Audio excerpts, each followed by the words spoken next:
And I thank you for your time, and I think y'all just doing a wonderful job up here, and I certainly don't miss it. Mr. Freeland, you're always entertaining. Thank you. Thank you, thank you. Louise, Barefoot.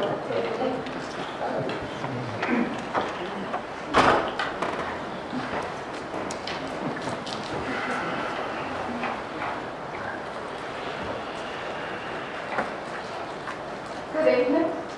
I'm Louise Burkett at 1111 Canterbury Lane. This is my first visit here since I've lived in Colonial Heights since 1964. And I'm being enlightened a lot. I agree with the first two items that you all have reconsidered. I do have questions on the idea of making you park your vehicles behind the front line of the home. What if you live on a corner lot and your driveway faces the other side street? What do you consider that to be?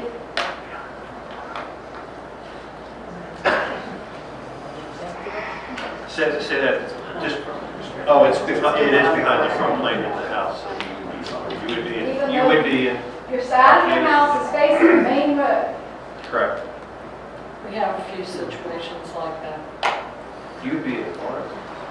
Pardon? You would be in compliance. Okay, because that was the consideration of, okay, well, it's behind the front line. It is. But it's also facing a main street. It's allowed. There's a lot of different. Yeah, there's a lot of different scenarios. And as far as commercial vehicles in Colonial Heights, there's one, I can't remember the name of the street, that's right before going down Conduit towards Petersburg. Right before you get to Home Depot, there's a right-hand turn. I can't think of the name of that street. It's across from Mount Pleasant. Not Mount Pleasant, but that subdivision. Yeah. There's a tractor trailer parked down there all the time. And of course I have a tow vehicle down my street now parked there all the time. My street is one of the widest streets in Colonial Heights. I don't mind it, doesn't bother me a bit because it's in the next block up. So it doesn't bother me, but I'm sure it probably bothers other people. But you know, that's not my pet peeve. The pet peeve was, you know, you live in Colonial Heights, you pay all these taxes to Colonial Heights for your personal property, your real estate, your everything. We're taxed to death. Food tax, everything else. You know, I'm not for taking away freedoms, I'm for giving back more freedoms, just like Donald Trump wants us to do. So, you know, we need to stop stepping on the hand that feeds us. So, that's what I say. Okay? Thank you for your... Thank you for your time.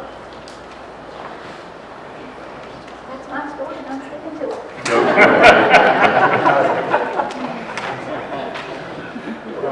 Tricia Paul.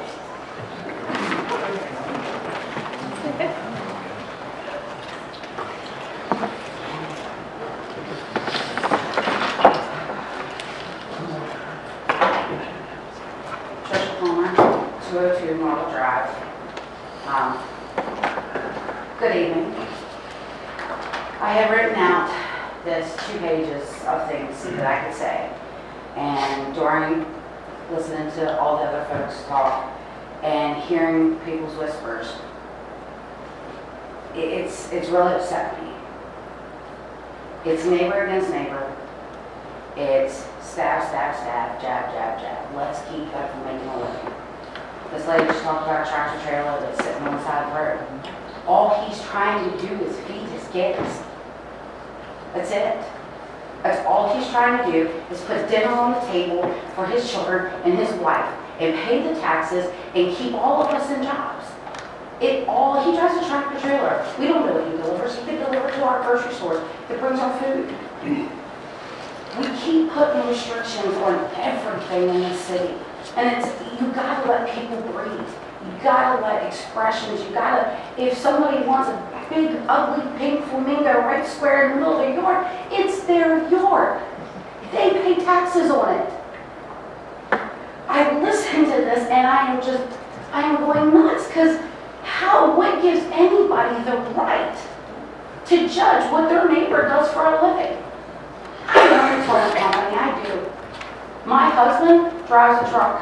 I drive a truck. I go out there just like he does, and I climb underneath these nasty cars. I go out in the middle of the night. I go out all day. I worked 20 hours yesterday. I do the same thing every single solitary day. Okay? I come home, and all I want to do is spend time with my kids and my family. I'm not worried about my neighbors taking pictures of my trucks. Okay? Is it ultimately the best situation? No. But I don't know how many of you own businesses, but you've got to start somewhere. This country was founded on small business. People like me and other towing operators and landscape companies and everybody else in this, that are here today. It was founded on that. You guys, I started 3 years ago with a $2,500 truck that I found sitting on the side of Colonial Tire. Okay? We painted it up, we fixed it ourselves. We are the largest towing company in the city. We have 5 trucks. Do you want to know, you talk about property values, I don't think a $100,000 camper is going to down anybody's property value. My trucks, the 2 that sit in my driveway, are valued at $150,000. They're worth more than some of the houses in this city. And I pay my personal property taxes to this city. That is my money that I give to y'all that I have to pay. I shouldn't be penalized because what I do for a living has to come home with me, just like a plumber, just like an electrician. I'm sorry, if my tool is back up and I have, I hate to say it like this, but poo running all over my house, do I want that plumber to go someplace else to pick up his van and then come to me? Heck no! I want him to be to me in like 5 minutes to get the poo to start coming out. Let me for real though. You know, I put on here, this is one thing I definitely want to say.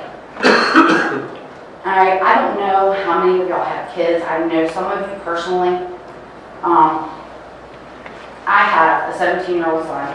I have a 13-year-old daughter and a 12-year-old daughter. Okay? My 13-year-old daughter is going to drive sooner than I would like. Okay? Now, imagine taking your own 13-year-old daughter or son, or 16-year-old daughter or son, having them drive a car to the top of the Elon Bridge on 295. You pull up behind them, have them park right in the middle of the lane. You get out behind them, you walk to the driver's side of the door, you take their keys and their phone, you shut them in the car, you turn around, get in your car, and you leave for an hour. You just leave them. They're all alone. They're sitting in the middle of a major highway. They can get ran over. Has anybody ever seen how many police officers and firefighters and towing operators die on the side of our highways every single solitary day? You think that people don't get killed on the side of our highways? So you're putting your daughter there. Do you want me there in 15 minutes, 20 minutes, 30 minutes, or an hour? That's your choice. And it's not even just your daughters and grandsons. It's also, or your daughters and your sons. It's also your grandchildren. Okay, this is your 2016. Okay, the world's changed a lot. Where not everybody had cars, or you had smaller cars, or a little bigger cars, but you have big trucks now. You have trucks that weigh more. Society is not what it used to be. It's time for changes, and I know there's some elderly people that would like to stay the same, but it's not. Change happens every day. There's nothing we can do about it. We just got to adjust and adapt and go with it and hope for the best and hope we teach our kids the right way to be a good person, to pay back, to work hard. That's all I can do. Thank you for your time. Thank you.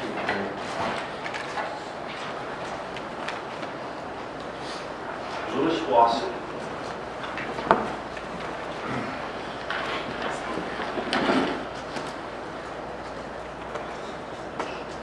I'm Louis Wasky. I live at 46 Studio. I sympathize with Miss Palmer. I've lived there nearly 20 years. Dr. Davis was at my house this week. I want him to see all the vehicles in my yard. they're work trucks. We got one passenger vehicle from our waste vehicle. All I'm doing is trying to make a living. I am blessed that I have a lot of space, big lot, and I got access to some adjacent houses and rooms. All I'm doing is trying to make a living. I got 2 enclosed trailers that I park in my yard because it's safe for them. They're full of tools. If the tools are gone in the morning, I got guys that can't work. And they stay in my yard because I chose to live in Colonial Heights 20 years ago. I don't have to worry about anybody breaking into the trailers in my yard. They're sitting there. Everybody that knows me and familiar with my business knows what's in the trailers and they don't come in there yet. Because we live in Colonial Heights. It's safe. I have a backhoe that stays in the yard sometimes. I have a trailer to put it on it. The trailer I think is like 22 foot plus the tons. We hear all these measurements on trailers and all, you know, a 20-foot trailer is 20 foot plus the ton. My 12-foot enclosed trailer is 12 foot plus the ton. Yeah, they're big, but I've been up here, been coming to council meetings getting close to 8 years. The one thing I continually talk about, I don't call it this, but I will tonight. It's for property rights. It's my property, it's my trailer, it's my yard.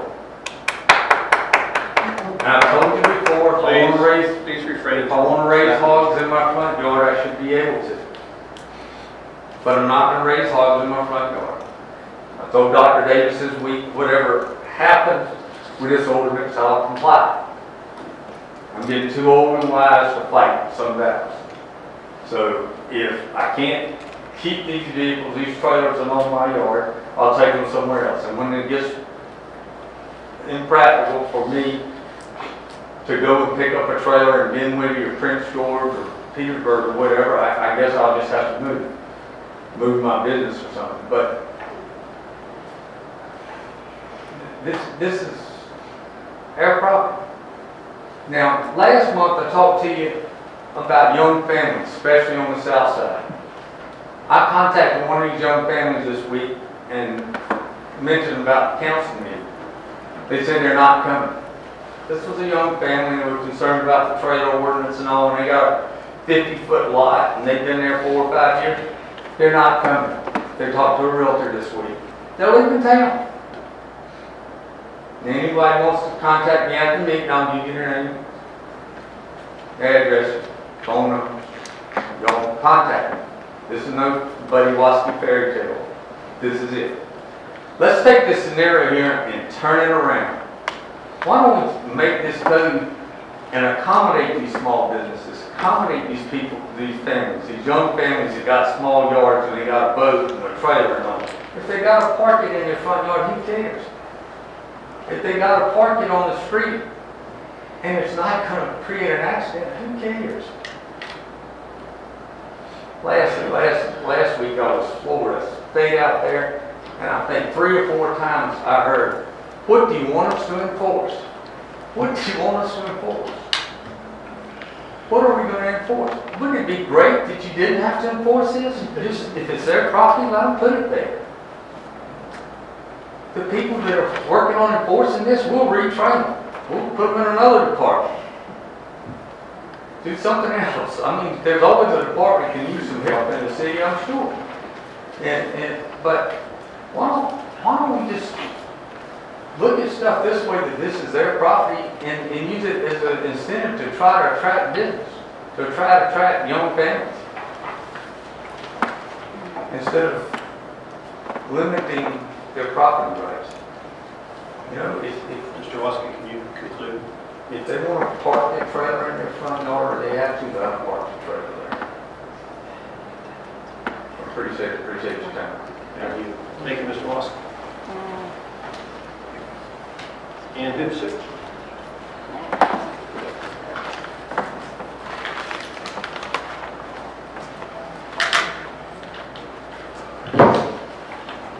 My name is Ann Hipsey, I'm from Brunswick Avenue.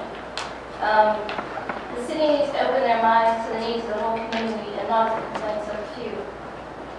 The city continues to allow houses to be built that have no access to the backyard or limited access to the backyard, and they put the parking out front. But yet the city doesn't want you to park anything, in front of the house and parking in the back, but you let houses be built that you can't do that. You did that beside our house, and made it very inconvenient.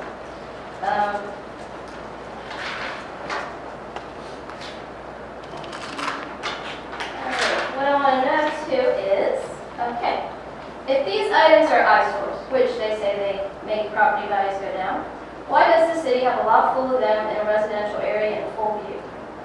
Doesn't this affect the property value of homes on Wright Avenue?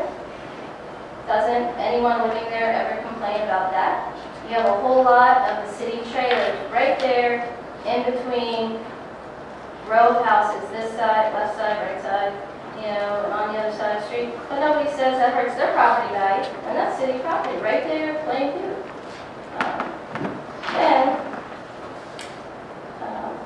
Why do some people think they have the right to never be disturbed in this world? We had a man in our neighborhood who drove Harley to work in the summer. It was very loud. It wasn't a big deal. I thank God he went to work every day. Sometimes I hear our neighbor start his car at 4:30 in the morning and shut his door. He's our trash man. But thank goodness we have a neighbor who goes to work and works a hard 5-day-a-week job. Sometimes I hear the train electric, but I don't complain about that. That's part of life. And worst of all, we live by the university. And as soon as August comes back, we have to listen to atrocious music 24/7, 7 days a week. But we live with that. Now the trash, I have complained about that. And, you have helped with that. But the biggest thing that no one has said about, not you, not anybody else, people with small businesses go to the Commissioner of Revenue. They take all their paperwork there for their trailers, trucks, get their business licenses, and never once does anyone say, you can't have 2 of those, you can't have this, you need to park this here, you need to do this. People are not criminals. This city and the country are full of people operating small businesses out of their homes. And let me ask you this. The music teacher, and my son took music lessons down near your home, Mr. Kachuba. He took piano lessons. If a person teaching music in their home has a piano, a regular piano, electric piano, and an organ, should we limit them and say, well, you have a small business in your home, you can only have one of those, so pick one? I mean, does it really hurt if this man who has a lawn care business has 2 trailers? And I don't know if any of you have ever tried to have a small business, but seriously, someday I'm probably going to be in a mental hospital because some days it's pure hell to deal with regulations and insurance papers and everything else. Not everybody's business is sufficient enough to where you can get this big office space. And this city surely does not have locations for all the small businesses in it to have a place to put equipment, to get a small office, to store their equipment, put a truck there. It's just not here. If you want to do some planning and development, that's what this city needs to do. If you want to keep the personal property taxes and business license money in this city. Or you can go ahead with what you're going to do here and move everybody out and shut them down. Because if you've gone around this city, there are tons of people. They've got their pickup truck, they might have 2 trailers, they have 2 vans, and it's just, people are trying to live. These are not criminal people. I don't know, you'll have to decide, but, to be proactive, we need to start at the beginning, which is where people come to fill out the paperwork so they can pay the city their personal property taxes. Thank you. Thank you, Mrs. Sousa. Christy Archuleta.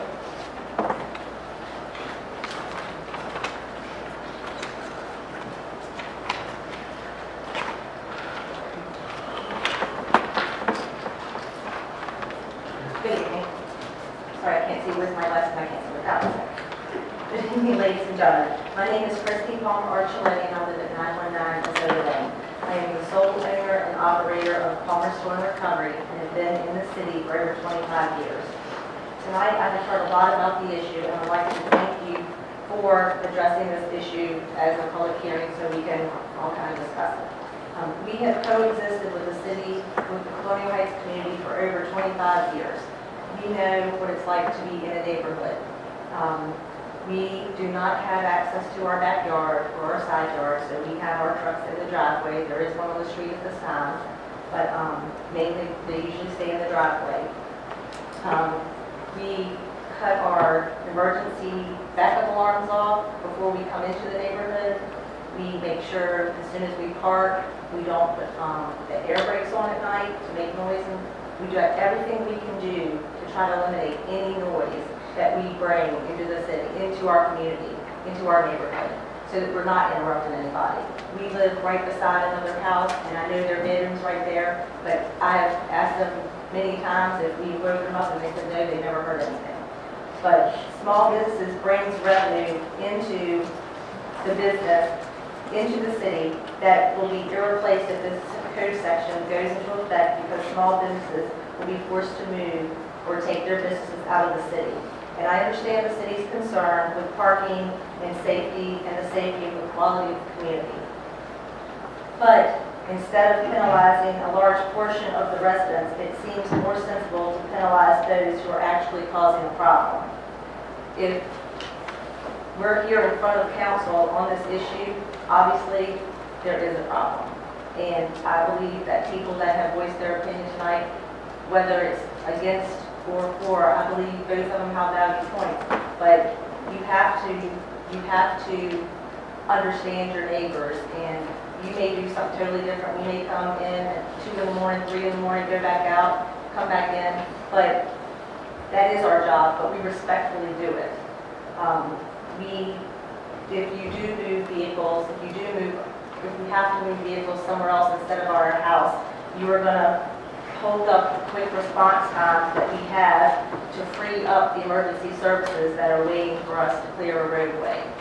Also, with children locked in cars, if we have to tell a mother that it's going to take us 20 minutes to get to a baby locked in a car, then the police department's just going to have to shatter a window and get the baby out. And that's something they try not to do.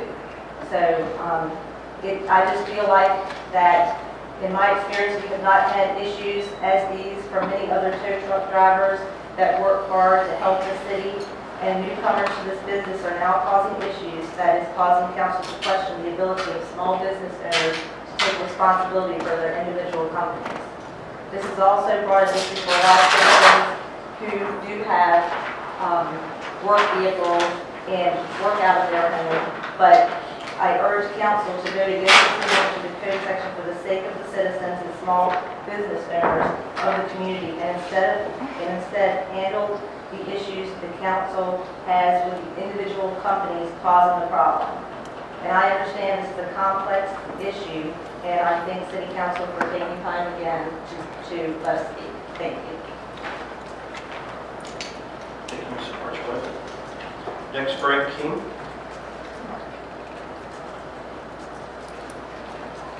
Frank King.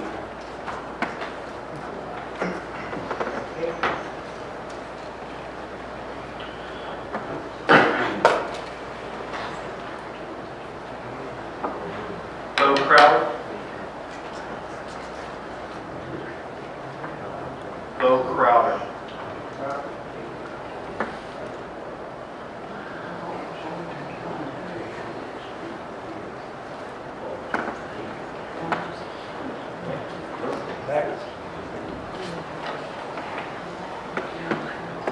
Larry Hundle.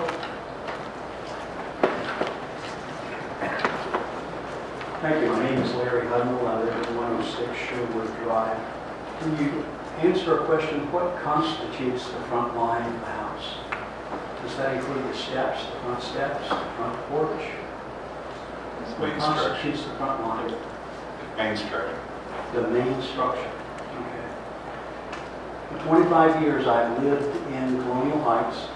For 25 years, I've paid personal property tax on my boat that I park in my driveway. And now after 25 years, you're going to tell me I'm going to have to move my boat. Sir, one of you stated last week that if I couldn't park my boat behind the front line, I had no business owning a boat. I paid personal property tax on that for 25 years to this city, and now you're going to tell me I can't park it there. I don't think that's fair. I don't think it's right. I think you need to reconsider that. Thank you.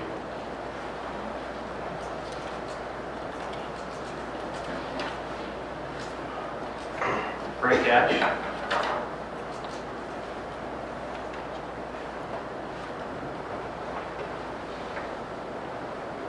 Okay. Gary Sink.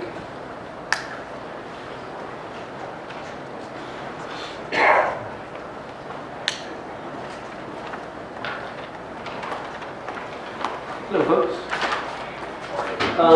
This first thing, thank you for the information sheet, gave me a lot of information that I had seen adversity, so that's a good point. The only question I had pertains to is my RV. My family loves to go camping, we like to go camping, like during weekends. So we had a smaller camper, and we couldn't get away from the kids fast enough in that, so we went and bought the biggest one we could find. So it's a 42-foot. So now that poses a problem for me because I can't get it in the driveway because it's too big. So we don't keep it in Colonial Heights. We store it and pay for storage. But I do like to bring it home, the night before we leave or whatever. And I guess I was looking for some clarity on that, on how it would work. Is the 10,000-pound rule still in effect, or how does that work? If you're loading and unloading, it's permitted. So is there a provision for loading and unloading? Correct. And is there, if I'm a slow loader, can I take 24? Not really good. Dr. Davis, what's the current ruling on that? If it's on the street, it's under chapter 273, and if it's over 21 feet on the street, you have to be actively loading and unloading. If it's under 21 feet, it can be parked on the roadway attached to a vehicle. This is self-propelled, so you can't bring it there the night before and load up the next morning. That would be a violation if what you're saying is correct. You're talking about an RV? Yes. A motorhome. Then we're talking about these.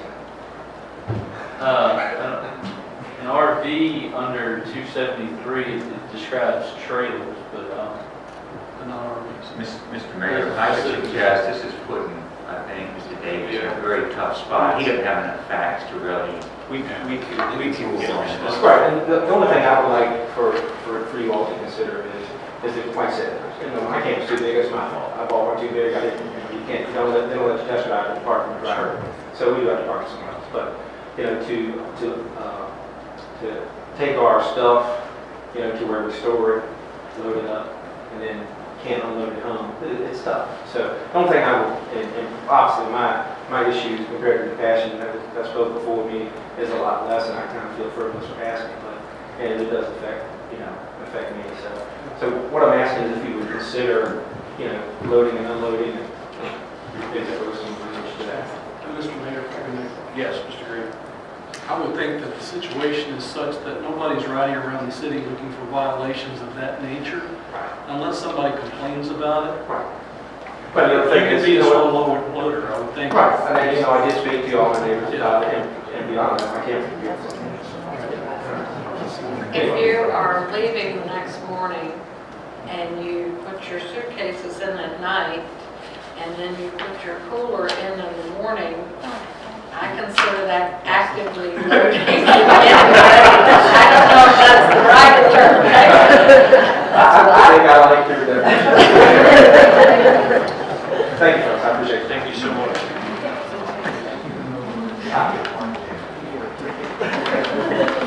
Russell Gates.